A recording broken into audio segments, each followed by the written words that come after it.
Hello guys, welcome to new blog.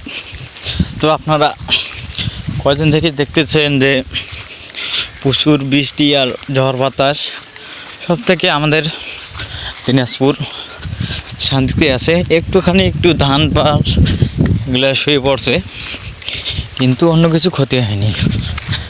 তবে বাইরে এলাকা সম্পূর্ণই ক্ষতি। শুধু ধানগুলোই পড়ে গেছে, এগুলো হবে কি হবে না সেটা সঠিক আমি তো বলতে পারবো না, যেহেতু আমি ধান আবাদ করি না। তো এই যে রাস্তার অবস্থা, পানি হচ্ছে, এই যে ধান বাড়ি শুয়ে পড়ছে। এগুলো কি হবে বললে কমেন্টে জানাবেন। আমাদের দিনাজপুর সব থেকে ভালো থাকে সব সময়, ঝড় বাতাসের দিক দিয়ে হোক, যে কোনো সাইড দিয়ে সব থেকে ভালো। লেচুর সিজনে তো লেচু পাবে নেই, সব থেকে লেচু সিজন দিনাজপুর।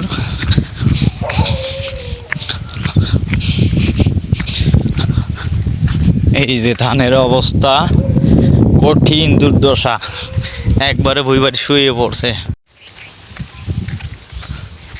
এই যে যেদিকে দেখবেন সেদিকেই শুধু ধান শুয়ে পড়ছে আর শুয়ে পড়ছে। এটা তো আরও অনেক আগেই শুয়ে পড়ছে পাকা ধান।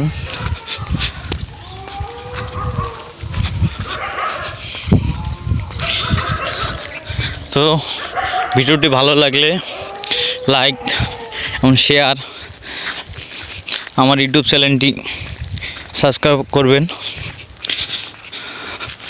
ভালো থাকেন, দেখা হবে আবার পরের ভিডিওতে।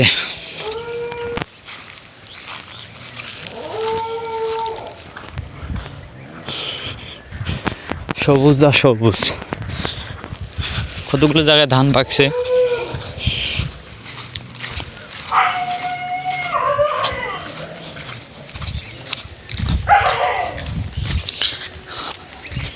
এই যে আমাদের হরি মন্দির,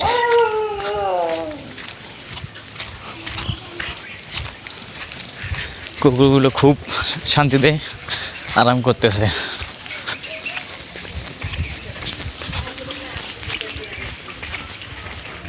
জ্বর দিদি আইছে মা একটা হবে, হ্যাঁ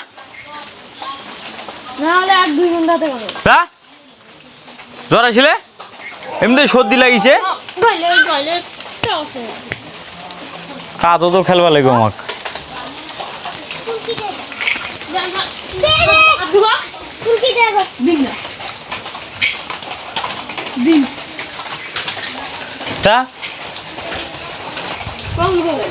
বাড়ির ছুটি থাকবে তা নাই কোনো কথা।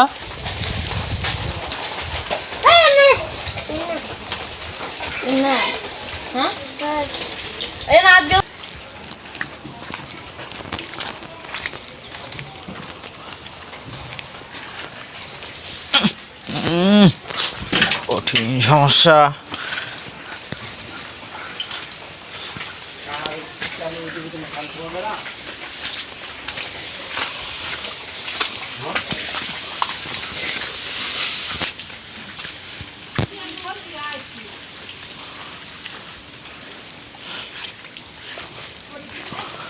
কঠিন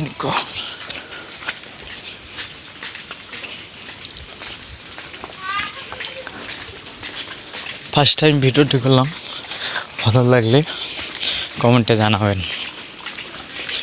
এই যে আমাদের বাড়িতেই চলে আসলাম।